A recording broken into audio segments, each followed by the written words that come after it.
es un placer estar en Donosti y si puedo estar aquí hoy es porque hoy es el Día Mundial de la Filosofía. Y en mi facultad hay fiesta. Tenemos un festival de filosofía hoy, pero bueno, los que nos dedicamos al mundo académico y en mi caso a la filosofía aplicada, lo que más nos gusta del mundo es que nos den la razón y que nos hagan caso. Y aquí nos hacen caso. Y bueno, damos algunas ideas, creo que esto puede ir bien y llevamos tiempo trabajando con vosotros, con la Diputación, y es muy bonito ver cómo juntos vamos engarzando pensamiento y acción y me hacía mucha ilusión venir. Así que encantadísima de estar con vosotros y vosotras y gracias por la invitación. Vamos al grano. No voy a presentar nada, voy a hablar. Estamos muy empantallados, es bueno que simplemente escuchemos. Recuperemos simplemente el placer de la escucha, espero que sea placer, pero también voy a dar un poco de proteína, pero espero que no sea indigesta porque tengo pocos minutos. Voy a dividir la exposición en 3 partes. En la primera me gusta ir calentando motores y hacer una serie de consideraciones previas sobre ética pública, sobre liderazgo y estas palabras que estamos trabajando aquí de participación y acción comunitaria. En la segunda, la pregunta filosófica por antonomasia es ¿por qué? ¿Por qué emprendemos todo esto? Y a veces nos ponemos a emprender, a innovar, hacer y se nos olvida explicitar los porqués. Decía Nietzsche, quien tiene un porqué y un para qué vivir, soporta casi cualquier cómo. Y con frecuencia nos dedicamos a los qués y a los cómos y nos olvidamos de que es fundamental lo vertical, de ir a lo profundis. ¿Para qué, para quién, por qué hacemos todo esto? Y en esta segunda parte quiero insistir en algunas ideas que han salido en estos talleres que habéis hecho. Quiero insistir en que la ética no es simplemente búsqueda de soluciones compartidas de problemas. La ética es fundamentalmente la búsqueda de la vida buena, que se olvida con mucha frecuencia. Y una vida buena es una vida dedicada a la búsqueda de la vida buena. Porque cada una de nosotras la buscará a su manera. Pero no todas las maneras valen, ni todas valen igual. Y acabaré en una tercera parte, me gusta siempre aterrizar y dar algunas claves para continuar con esta forja de un liderazgo compartido que no se acaba, porque como voy a ir explicando veréis que esto se va a tener que ir regenerando continuamente dadas las nuevas generaciones que entrarán, los que se irán y las nuevas circunstancias que tendremos que afrontar. Vamos a las previas. Me gusta recordar que la ética pública es la primacía de la ética cívica y la ética organizativa, por encima de la ética profesional y la ética personal. Y que todo el mundo más o menos tiene clara su ética personal, aquella idea de vida buena en su casa que prioriza desde su concepto de calidad de vida o felicidad, o la ética de la profesión que ejerce como arquitecta o como jurista o como administrativa o como dinamizadora o como consejera o como diputada. La ética profesional tiene que ver con la calidad del servicio que se compromete a dar. Y estas dos éticas primeras, fundamentales, cronológicamente las que nos toman conciencia de que tenemos responsabilidad y por tanto también poder, si bien son cronológicamente las que vamos adquiriendo conciencia conforme vamos creciendo, no son las más importantes cuando estamos en el ámbito público y siempre estamos en el ámbito público. La primera ética es siempre la ética cívica y esta no habla de la felicidad, no hay ninguna obligación de hacer felices a la gente, porque eso acaba siendo una japicracia y eso acaba siendo un totalitarismo a lo que ya había denunciado Aldous Huxley en aquel Brave World, ¿no? Aquel mundo feliz. Las felicidades se viven en el pluralismo de las éticas personales y nosotros vivimos en sociedades moralmente plurales, donde no compartimos el concepto de felicidad. No tenemos que hacer felices a los ciudadanos, literalmente tenemos que dejarlos en paz, literalmente, para que cada uno de nosotras se espabile en su búsqueda de la vida buena. Eso sí, no se le debe poner trabas, se le debe facilitar. Y se le deben poner trabas a aquellas felicidades que atentan contra la ciudadanía. Cuando las preferencias personales atentan contra los mínimos cívicos, que hablan de dignidad y de justicia, es un no rotundo. Se puede decidir ser vegetariano, comer cerdo o arroz o fideos, pero todo el mundo tiene que comer.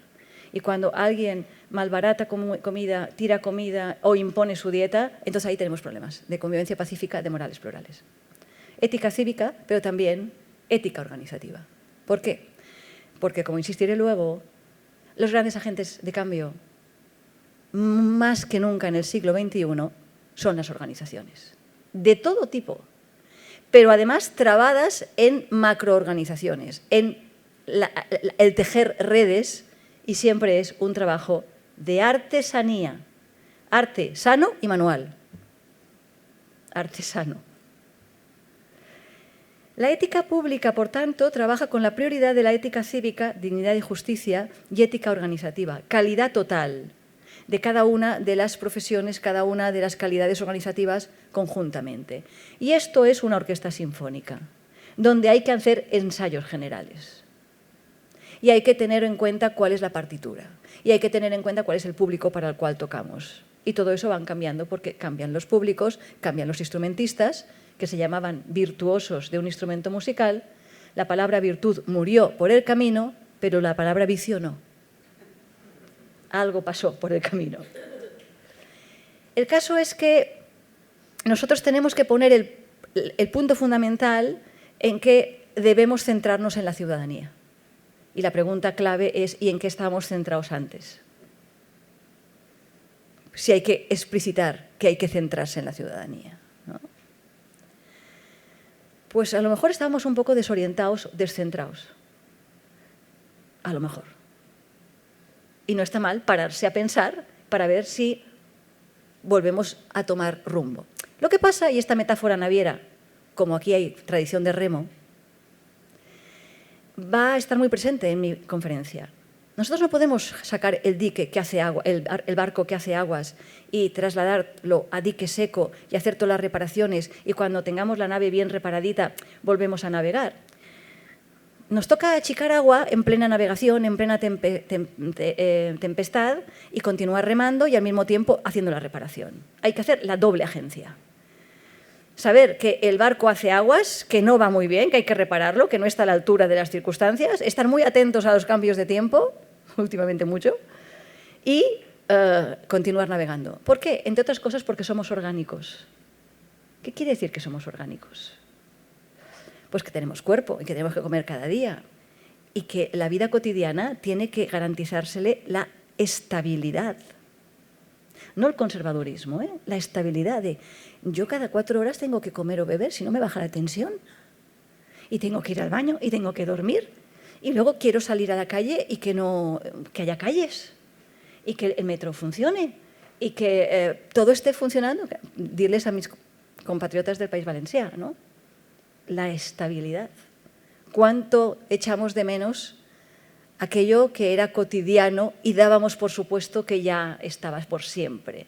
Eso hay que mantenerlo. Y mantenerlo implica instituciones que cuiden. Y ahí la palabra mágica, el cuidado. Y el cuidado siempre es relacional, porque somos precarios, vulnerables y frágiles, y es siempre emocional. Y no basta en la buena voluntad del cuidador, porque puede atropellar desde su concepto de cuidar sin atender a las necesidades que tiene el otro. Hay que centrarse en el otro con el que cuidamos. Pero vamos a hacer una precisión sobre las circunstancias y las creencias. Siempre me gusta citar al gran Ortega y Gasset con esa famosa frase que todo el mundo conoce de yo soy yo y mis circunstancias, si no la salvo a ella, no me salvo a mí. Yo pasaría al plural. Nosotros somos nosotros y nuestras circunstancias. Y si no las salvamos a ella, no las salvamos a nosotros. Y las circunstancias no es como Platero y yo. Por un lado Platero y por el otro lado yo. Y a veces nos encontramos. No, no. Es que la circunstancia no es como Platero y yo. Es que la circunstancia no es un escenario donde entro y salgo indemne. Es que la circunstancia nos constituye. Nos constituye. Bueno, pues 3 características, solo 3 de nuestras circunstancias. Primera, la nuestra es una sociedad acelerada. Aquí corre todo el mundo. Y no sé si hubo un tiempo en que la cosa era preparados, listos ya, pero ahora es ya y ni preparados ni listos. Sobre la marcha, improvisas. Y corre que llegas tarde. Pero esa aceleración se debe fundamentalmente a la técnica. No es un tema de tecnofilia, tecnofobia. No caigamos en esa digitalización 0-1, en ese maniqueísmo, el bien y el mal. La cosa es bastante más compleja. Y en el mientras tanto, ¿qué hay, no? Permíteme la anécdota, cuando sabe la gente que me dedico a temas de bioética y demás, me preguntan siempre, últimamente cambia un poquito la cosa, por la eutanasia y por el aborto. Y yo digo, bueno, ¿sabes qué pasa? Que en el mientras tanto dura más. Y hay más problemas éticos de los que a lo mejor estamos en la banalidad del mal, que ni siquiera vemos que aquello no está tan bien como pensábamos, en una cierta, bueno, narcisismo, ¿no? De que estamos estupendos. Y creer que el siglo XXI ya no tiene prejuicios porque tenemos muy catalogados los sesgos y los prejuicios, y el sumum y el colmo de los prejuicios del siglo XXI es que no tenemos. Pues bien, en esas sociedades aceleradas, fruto de la técnica, solamente voy a decir una frase porque no tengo tiempo a entrar, pero prestemos mucha atención. La técnica no es axiológicamente neutra. La técnica está cargadita de valores. Axion es en griego valores.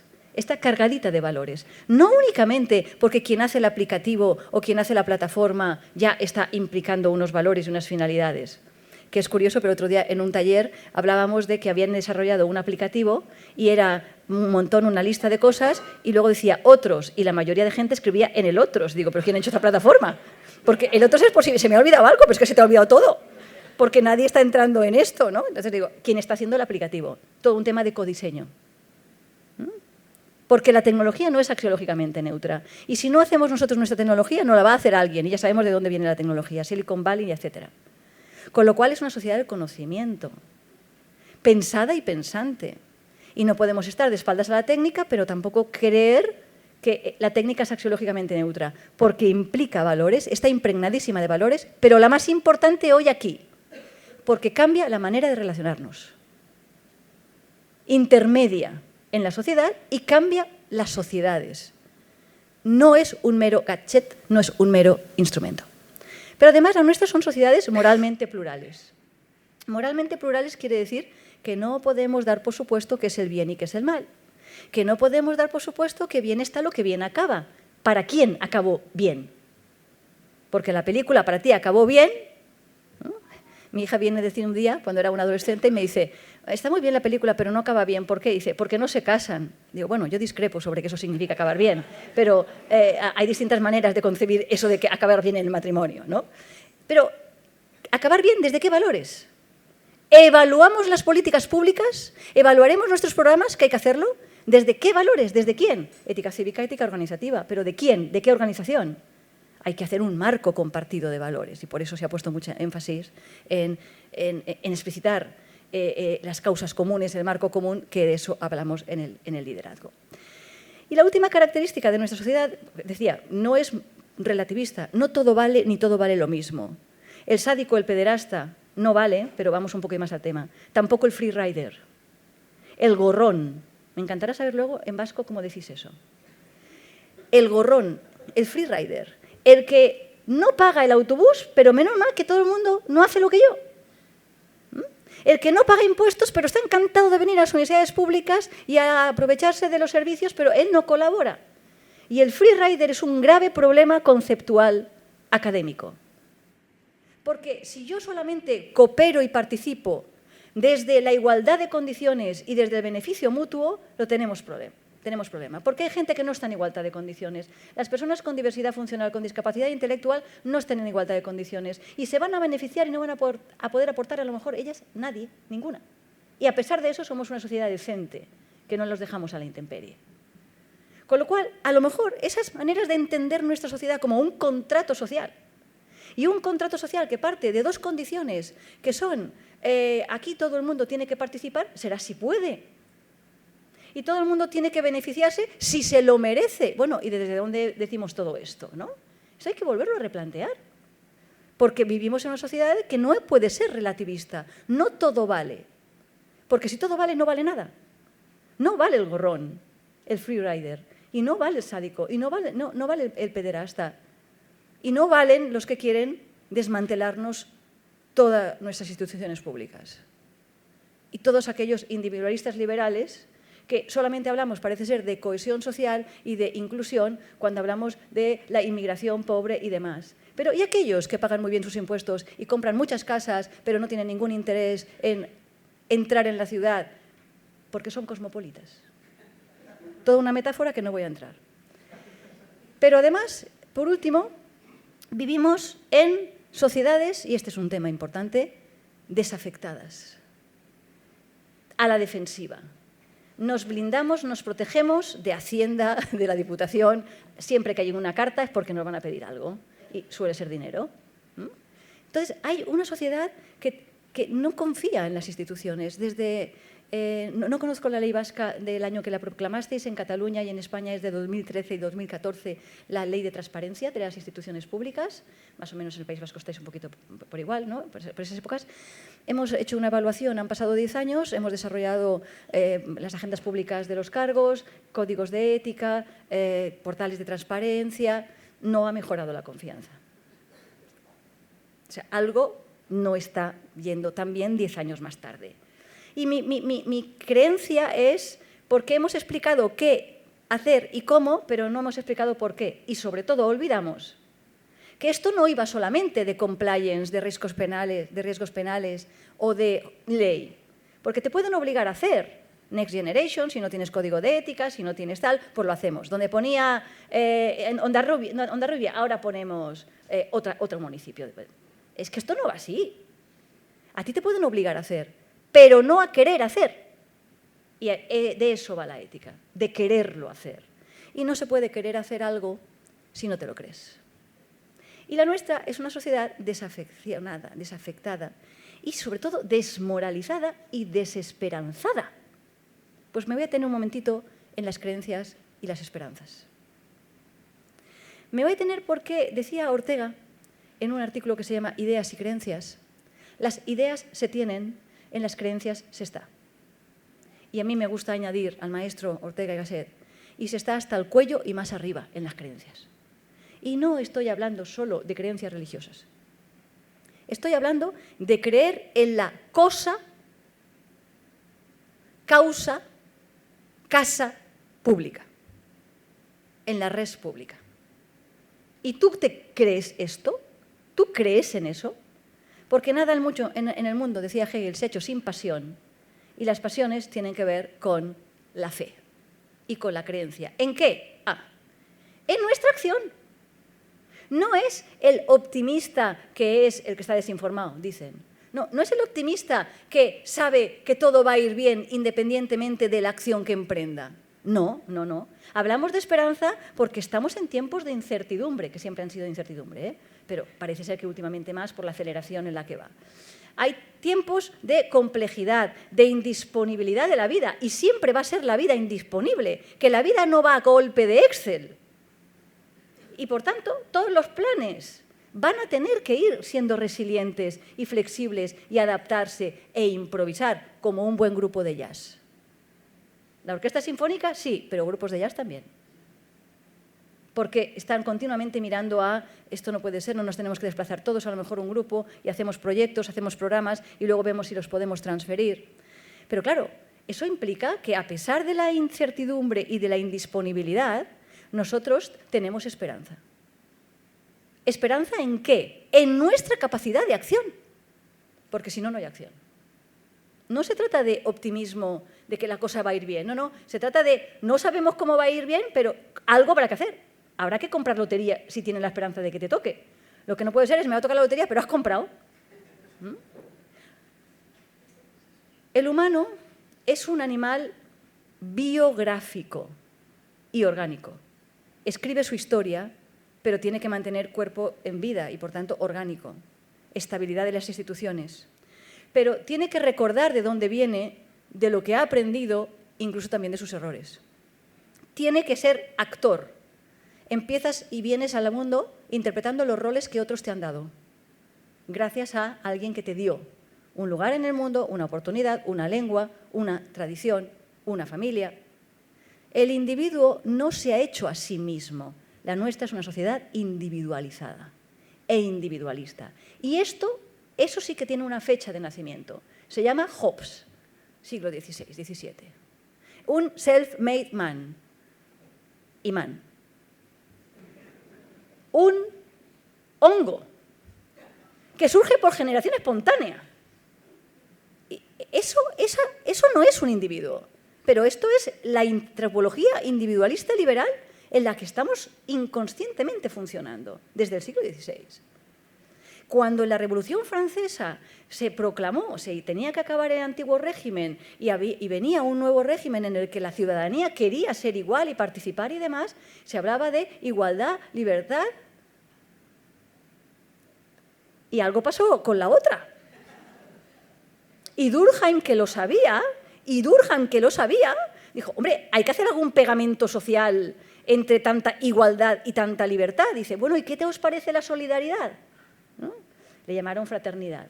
Me da igual cómo le llamemos, fraternidad o solidaridad, pero esto no es pagar conciertos para que llegue dinero a País Valencia. Lo voy a dejar aquí. La solidaridad tiene que tener una solidez. Bauman ya puso en boga la sociedad líquida. ¿Qué es la sociedad sólida? Pues echar raíces. El individuo es una microinstitución social. Se lo debe todo a alguien que le dio la oportunidad sobre la tierra, empezando por la familia, continuando por el barrio, por la escuela, por la ciudad y porque hubo instituciones. Instituciones que evidentemente van cambiando. La última forma de familia es la copaternidad por contrato. Para que lo entendáis, un divorcio a priori. Se han puesto de acuerdo en que serán padres, cómo lo educarán, pero no van a tener vida común, no va a haber matrimonio, no va a haber parejas. Y eso es unos nuevos conceptos de familia. Yo éticamente, mientras no hagan contratos abusivos que atenten contra el interés superior del menor, no tengo nada que decir, solo que me da un poco de tristeza porque parece ser que se está poniendo muy difícil quererse por esta sociedad individualista liberal. Vamos ahora al liderazgo. Se ha hablado, gracias a los que me habéis hecho la narrativa de todos esos talleres, porque es magnífico, yo he podido preparar esto gracias a ese relato. El individuo es un actor que empieza desarrollando en ese escenario donde le han nacido, así, le han nacido en pasiva. Bueno, dicen que los de Bilbao nacen donde quieren, pero la mayoría de la gente es be born, o eingeboren, dicen los alemanes y los británicos, ¿no? Nosotros no, yo nazco, no, a ti te expulsan al mundo. Y luego devenimos autores. Vas aprendiendo tu trama, vas viendo los roles y vas asumiendo tu protagonismo, tu autonomía, tu empoderamiento. Pero es fundamental también ser narradores. El que hace historia es el narrador, porque es el que hace el relato. Somos orgánicos, hay que ser actores y autores, pero también narradores, para aprender de los errores, de los aciertos y nuestro deber para con las instituciones que nos dieron una oportunidad sobre la tierra. Sobre el liderazgo quería recordar 3 ideas. Evidentemente, yo no estoy hablando de líder, ni caudillo, ni de duce, ni de Führer. Cuando alguien quiere líder, yo me pongo nerviosa. Porque en la sociedad del conocimiento, en la sociedad pensada y pensante, nunca nadie lo va a poder controlar todo. Y cuando dice que sí y encuentra seguidores, ya el problema está garantizado. Porque no sé si está iluminado o tiene demasiadas luces de alarma.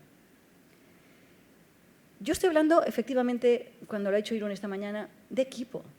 El liderazgo es un trabajo de equipo, pero de equipo franco, de parresía, decían en griego, de franqueza, no de aduladores, si hasta Maquiavelo, que no se merece el maquiavélico adjetivo.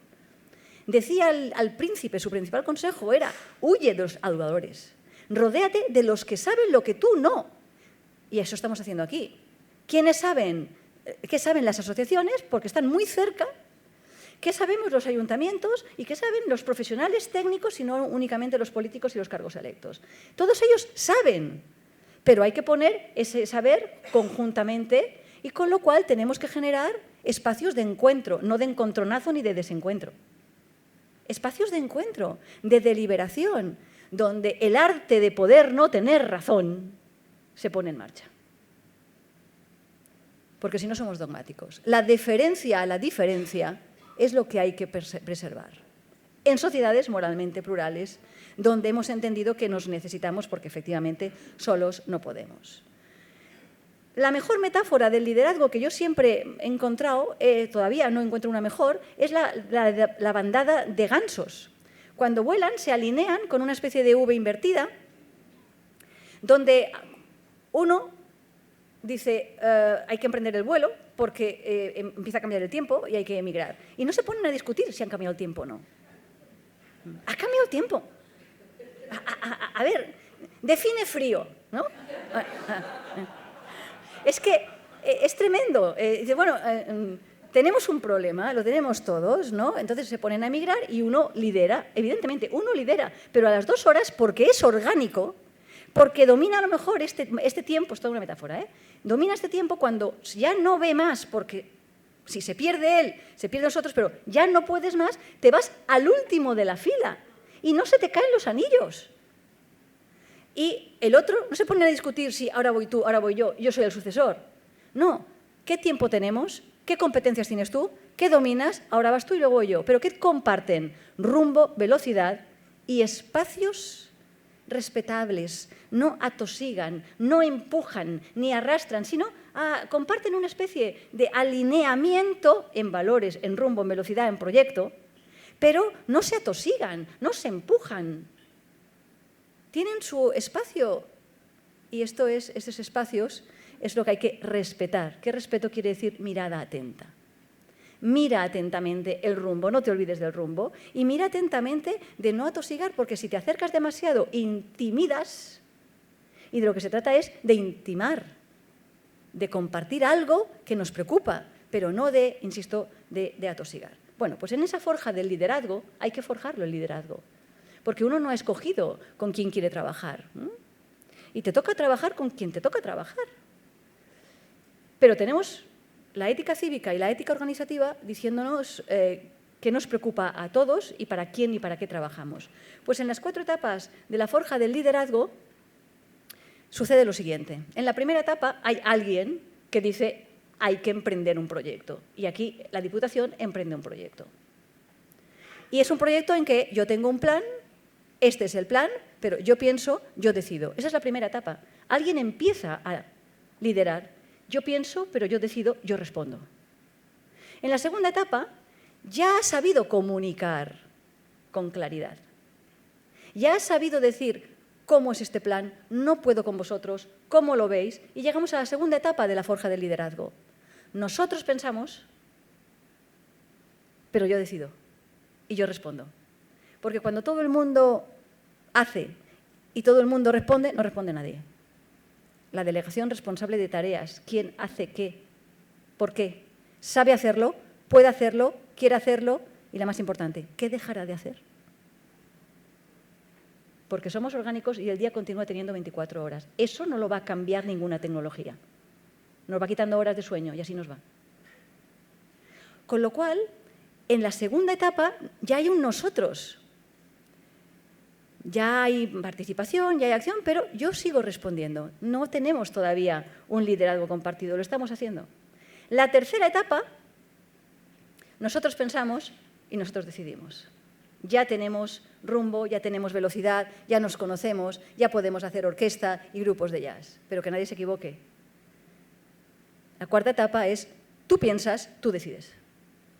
Porque habrá cambiado la sociedad, habrá cambiado el equipo y habrá que el eterno retorno, pero con el narrador de qué cosas aprendimos, descubrimos el valor de las cosas cuando las estamos perdiendo, hay que hacer narración. Que la siguiente generación que venga, somos boomers, muchos de nosotros somos boomers, bueno, yo por un añito todavía no, porque dicen que esto se acaba en el 64, que se abusa de la palabra boomer, pero va a haber un cambio generacional en todas las administraciones públicas, en todas las asociaciones, y tiene que haber un cambio de generaciones en que los jóvenes lo verán de otra manera, su mundo es de otra manera, y no empezar con la polémica de, ay, los jóvenes, ay, esto viene de toda la vida, ¿no? hay que entender que ellos tienen que hacer su relato. Por eso la cuarta época es tú piensas, tú decides y volvemos a empezar, pero no de cero, sino habiendo relatado por qué en un día emprendimos a hacer esta tríada de liderados compartidos entre políticos, técnicos y ciudadanos. ¿Por qué hacemos esto? Bueno, lo hacemos porque cada uno de nosotros tiene que tener una responsabilidad, delegación responsable de tareas, y un poder. Y el poder solamente se piensa en el poder del malo, en la biopolítica, en la biovigilancia, en el control. No, hay otro poder, que es el poder del empoderamiento, de crear capacidades, lo que somos capaces de ser y hacer, para crear estabilidades que crean vínculos. Y los vínculos son positivos cuando generan capacidades y estabilidades.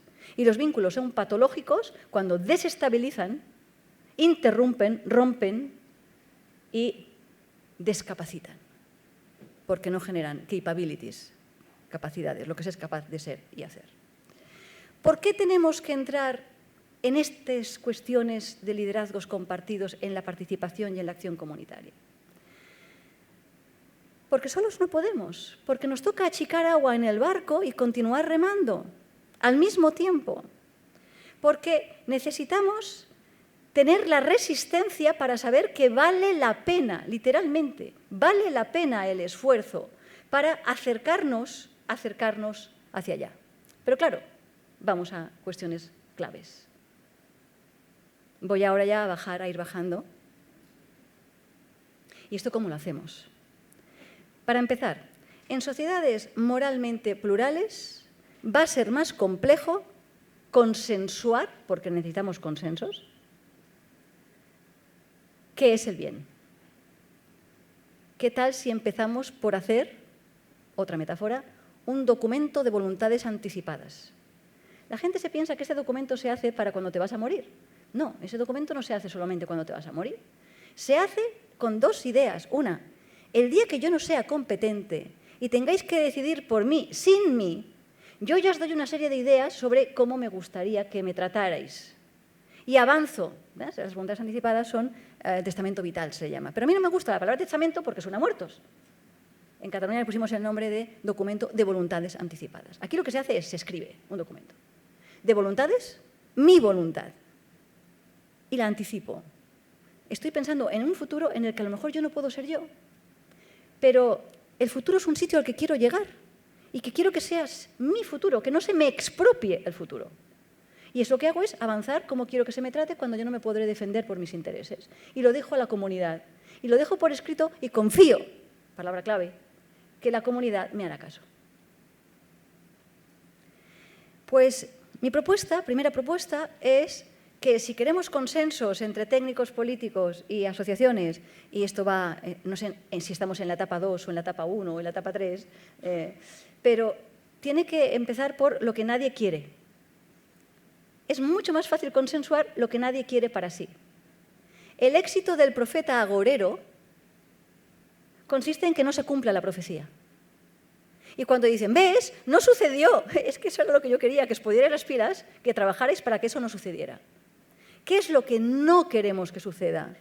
Una sociedad desafectada, una sociedad desmotivada, desmoralizada, individualista, expropiada, con grandes soledades y con grandes desesperanzas.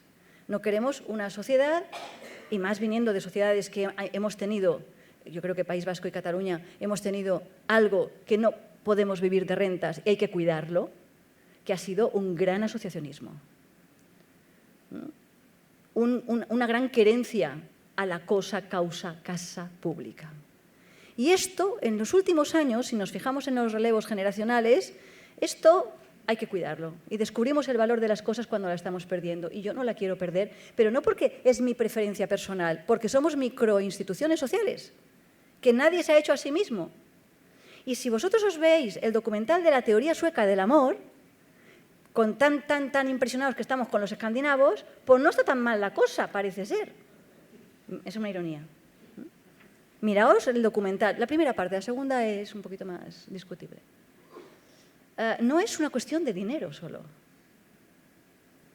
No es una cuestión de dinero, es una cuestión de ganas de vivir. Y las ganas de vivir no te basta la voluntad particular necesitas una casa, que es no únicamente tu casa particular, soledad no deseada, es un barrio, es una ciudad, es un lugar, un hogar, y no la hostilidad o lo inhóspito.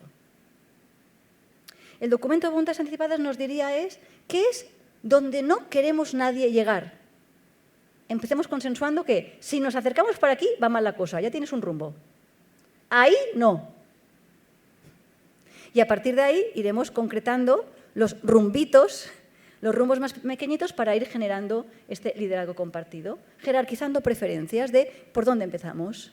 En este municipio por aquí, en otro municipio por allá, según vuestras capacidades. Pero además vamos a tener que hacer un uso público de la razón.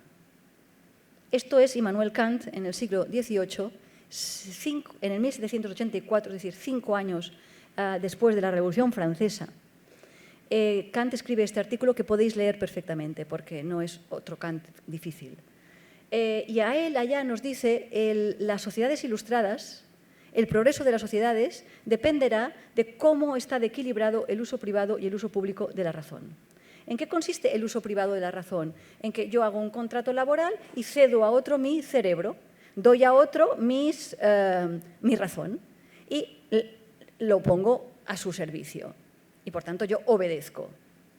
Y pone 3 ejemplos del inspector de Hacienda, del militar y el sacerdote. Dice, ellos 3 por la mañana tienen que aplicar la teología al uso que en ese momento hay, que tiene que obedecer, los rituales tal y como están en ese momento, el militar la táctica y la estrategia que su jerarca superior le dice, la jerarquía superior le dice, y el inspector de Hacienda tiene que aplicar la ley de finanzas que en ese momento es la vigente. Pero por la tarde, es una manera de hablar, por la tarde son capaces de, como expertos, en tanto que de eso, no de todo, no son todólogos, en tanto que de eso sí que sabemos, porque por la mañana estamos viendo qué está funcionando y que habría que transferirlo para que todo el mundo lo hiciera de esta manera, qué no está funcionando y tendríamos que tener la valentía y el coraje de decir esto no está funcionando por mucho que suena a innovación, que es más innovatitis, una inflamación de la innovación. Lo digo porque hay veces, esto es innovación, y yo me quedo mirando y digo, ¿yo me hago vieja o...?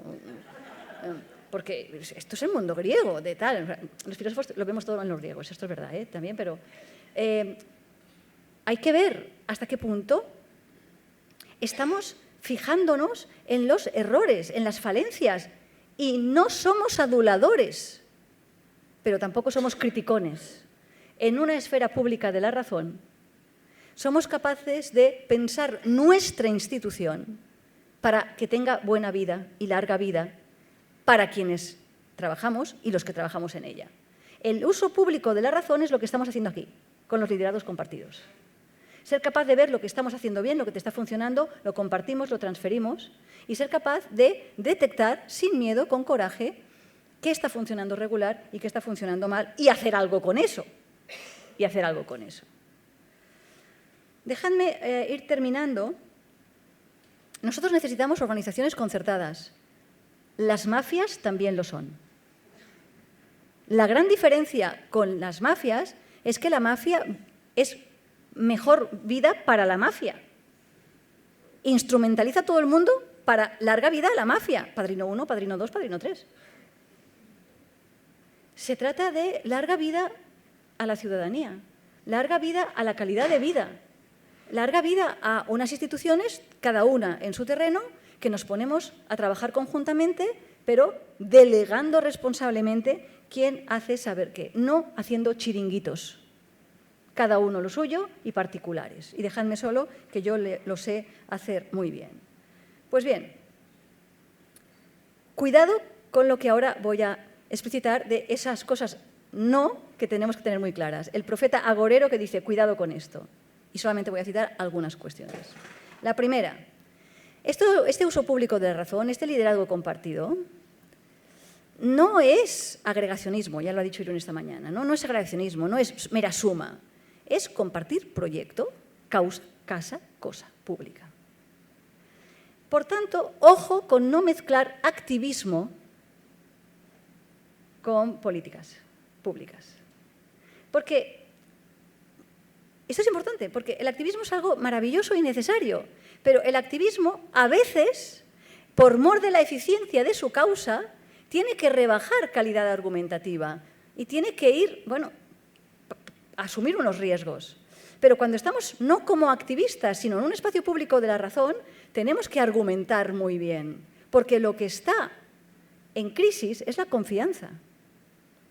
Y tú has decidido voluntariamente ser activista, y está muy bien el activismo, pero no todo el mundo comparte esa causa de tu activismo. Aquí estamos por la causa pública. Por si alguien se me ha perdido, pongo la anécdota. Yo creo que Stop Suicidios aquí en País Vasco y Plataforma per aturar afectat per la hipoteca en mi tierra, en Cataluña, han hecho un magnífico trabajo, pero ya no empiezan a hacerlo bien cuando el político se siente presionado por los activistas y a dedo se le da a una familia una casa sin tener en cuenta los criterios de las trabajadoras sociales y con la injusticia pública de ¿y por qué se le habéis dado a esa persona si había otras que tenían más? No es una crítica a la plataforma, es un ojo con este tipo de activismos, porque eso es al que tiene la voz más fuerte se le da la razón. Al ciudadano difícil, aunque sea difícil, no hay que darle la razón cuando deja de ser ciudadano o simplemente por su causa más o menos colectiva y pública. Y el otro ejemplo es ojo con el despotismo ilustrado. Esta gente no sabe lo que quiere, entonces yo les impongo lo que tenemos que hacer. Pero, segundo ejemplo, sí que tenemos el deber como sociedad pensada y pensante, uso público de la razón, en este liderazgo compartido, nos toca y mucho hacer pedagogía social. ¿Qué puedes esperar de nosotros? Y a nosotros nos gusta que lo esperes. ¿Qué puedes esperar de nosotros? De este plan en que estamos trabajando políticos, técnicos y asociaciones y no nos gusta. Y la más interesante, ¿qué no esperas de nosotros y a nosotros nos gustaría que esperaras? Porque a veces la calidad, que eso tiene que ver con las expectativas, ¿qué es calidad? La satisfacción de expectativas. Las expectativas tienen que ser no clientelares, porque entonces estamos en el individualismo capitalista liberal. Tienen que ser expectativas fundamentadas, argumentadas, razonadas, en verdad y en justicia. Sí, en verdad. Lo digo por las posverdades y fake news. Hay que volver a recuperar la palabra verdad, la palabra diagnóstico clínico, social, la palabra esto es así. Y este material no va a aguantar en estas marismas, ¿no? Aunque vosotros queráis ese material, ¿no?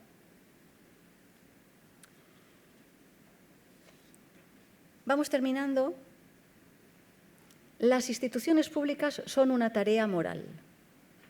Son sujetos y objetos de cuidado. Hay que cuidarlas. Y se cuidan como se cuida la gente dentro, cómo se selecciona la gente que trabaja en ellas. Y se cuidan recuperando las razones por las que entramos. No nos olvidemos por qué entramos en esto. Porque nos ponemos a apagar fuegos y de tanto mirar el fuego y apagar fuegos, perdimos el rumbo. Tenemos que medir impactos desde los valores y si están alineados con los valores. Explicitemos los indicadores de outputs y de inputs. ¿Qué procesos emprendemos y qué resultados esperamos? Y muchas veces nos quedamos en el input. Hemos hecho. Bueno, ¿y el output? ¿Y el resultado? Dobles lealtades. Tu lealtad como político al partido y tu lealtad como político a tu ayuntamiento. Tu lealtad a tu profesión como técnico y como ciudadano tu lealtad a tu ciudad, tus barrios o tus activismos. Y las asociaciones, la lealtad a su asociación, pero también a su causa. Es inevitable tener dobles lealtades y triples lealtades. Por tanto, tener intereses es estar vivo. Tener conflicto de intereses es inevitable. Y tener conflictos también. Esto no es un problema. El problema es cómo gestionamos eso. Y por eso necesitamos autocontención emocional en una sociedad muy envalentonada. Yo no sé si está tan empoderada como envalentonada, ¿no? La autocontención es eso de, es que si no lo digo reviento. Y digo, bueno, pues la próxima vez revienta en tu casa y con la puerta cerrada. No me sueltes la metralla aquí y tú te quedas terapéuticamente la mar de bien y nosotros aquí todos heridos. la autocontención. Por supuesto que la emoción también, pero la autocontención, la gestión emocional en una sociedad muy desatada a nivel de emoción, entre otras cosas por el impacto de las tecnologías, ¿no? Nos va a tocar explicitar los criterios compartidos. Criterios compartidos como universalizabilidad. ¿Yo querría eso para todo el mundo? No. Pues entonces lo que tú quieres para ti no está muy bien.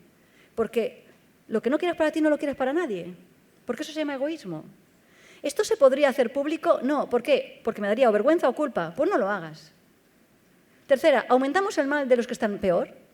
Pues no lo hagas, porque es indecente. Contra Hipócrates, no hagamos mal. Toda acción es para remediar, para paliar, no para aumentar el mal de los que están mal. Eso se llama crueldad. El criterio de máxima felicidad para el máximo número de personas. Una vez tengo garantizado la universalidad, la publicidad y la vulnerabilidad. Interés superior de los menores. ¿Por qué? Porque es larga vida para que tengan futuro. No estamos en igualdad de condiciones cuando son niños que cuando son personas mayores. Y somos un país de viejos. Y ellos votan, nosotros no. El criterio de la sostenibilidad, pero no únicamente, que también, por supuestísimo, el derecho a un medio ambiente sostenible, la ecológica, fundamentalmente también la económica. No tenemos todos los recursos del mundo. Y, por tanto, hay que ver lo que no podemos, acotar límites, competencias, incumbencias y reales posibilidades. Siempre hay una a priori material. Siempre hay una limitación de recursos. ¿A dónde nos llega esta vez? ¿Qué podemos sí y qué podemos no? Y como los no son muy fáciles de acordar, luego habrá que ver cómo se priorizan las agendas. Y por último, pero no menor, reconocimiento y políticas de reconocimiento. Te conozco y te reconozco. Y esa es la gran virtud de la administración local. Te conozco y te reconozco. Toda persona y toda sociedad. Esto es Axel Honneth, en la lucha por el reconocimiento. Toda sociedad necesita 3 esferas de reconocimiento y si falla una de ellas, falla la persona y la sociedad. Y esas 3 esferas de reconocimiento son sociales. Primera esfera, la familia. Allá somos precarios, vulnerables, dependientes. Es la esfera del amor, es la esfera de la afectividad, de la dependencia y es donde se te dota de un recurso fundamental que es la autoconfianza. Uno no se levanta un día diciendo, yo confío en mí hoy. Esto no va así. Esto depende de qué lazos familiares tú has tenido y que no lo olvide nadie. Nadie escoge su casa. Te nacen allá. Te puede fallar la familia, pero no te puede fallar la escuela. No te puede fallar la sociedad. No te puede fallar la ciudad, el barrio, las asociaciones, las diputaciones. Es la esfera de la ciudad, segunda esfera, donde te tratan ahora como un ciudadano igual a otro, con derechos. Ya no como el Benjamín de la casa, sino como un sujeto independiente, sujeto de derechos, de justicia. Y aquí se te dota de otro recurso fundamental que es autorrespeto. Como individuo y como sociedad. Y por último tenemos la tercera esfera, que le llama Honneth de la solidaridad. Porque es la única esfera que tú escoges. Es la esfera en la que tú escoges la comunidad de amigos, la comunidad de pertenencia, porque compartís determinados proyectos. Y aquí se te valora por tu aportación, por tu capacidad. Bueno, yo creo que los liderazgos compartidos estamos en esta tercera esfera, hemos escogido estar en esta, pero la voz cantante la lleva la justicia y sabemos que esto va a depender mucho de que los 3 recursos fundamentales de autoconfianza, autorrespeto y autoestima, que es la de la solidaridad, estén bien sanos. Termino. No somos animales individualistas liberales. Somos animales empáticos, sociales, microinstituciones, hechos de otros. No podemos vivir a la intemperie y si lo hacemos es la ley de la jungla y vivimos mal todo el tiempo a la defensiva. Y así nos ha ido durante un tiempo en que hemos estado a la defensiva sin hacer comunicación clara, que no era clara únicamente porque te parapetas en toda la ordenanza municipales o toda la legislación para decirle al ciudadano lo que le estás diciendo y el ciudadano no te entiende. La comunicación clara es una cuestión también ética, porque es una cuestión de cortesía y de amabilidad para enviarle una carta al ciudadano y no humillarlo. La vecina mía es una señora que sube a casa y me dice, profesora, me llama profesora, he recibido una carta del ayuntamiento, yo ya sé que tengo que pagar. O sea, es que era graciosa la señora, ¿no? Pero he leído la carta y es que no entiendo qué me está diciendo. En catalán, la palabra te quiero es te estimo, es estima. Y entonces en la carta estaba diciendo todo el rato, se le ha estimado, pero se le ha desestimado. Se le ha estimado, y al final ella decía, es que yo no sé si me quieren o no me quieren, ¿no? Claro, pero es que yo decía, la señora no entiende la polisemia del concepto, ¿no? Pero en casa mi hija, que es jurista, se lo leyó y dijo, es que, a ver, dije, hija, ¿podrías decirle lo que le están diciendo? Dice, no, es que es tremendo la carta, es tremenda, porque está a la defensiva y el ciudadano tiene miedo de recibir cartas. Porque además tiene miedo de que se siente, indefenso y sobre todo humillado, ¿no? Pero es que a veces la recibo yo y he ido a mi administración y le he dicho, yo me he leído Heidegger, ¿eh? Y esto no lo entiendo. Y Heidegger fácil no es. Haced el favor. Eso también es un liderazgo compartido, de hacer talleres de cómo nos comunicamos con la ciudadanía. No somos animales de intemperie, todos necesitamos un lugar, un hogar, una casa, una cosa, una causa pública. Somos de echar raíces porque solamente con raíces se pueden crear alas. El gran Rilke dijo, solo donde tú estás hay un lugar. Muchas gracias.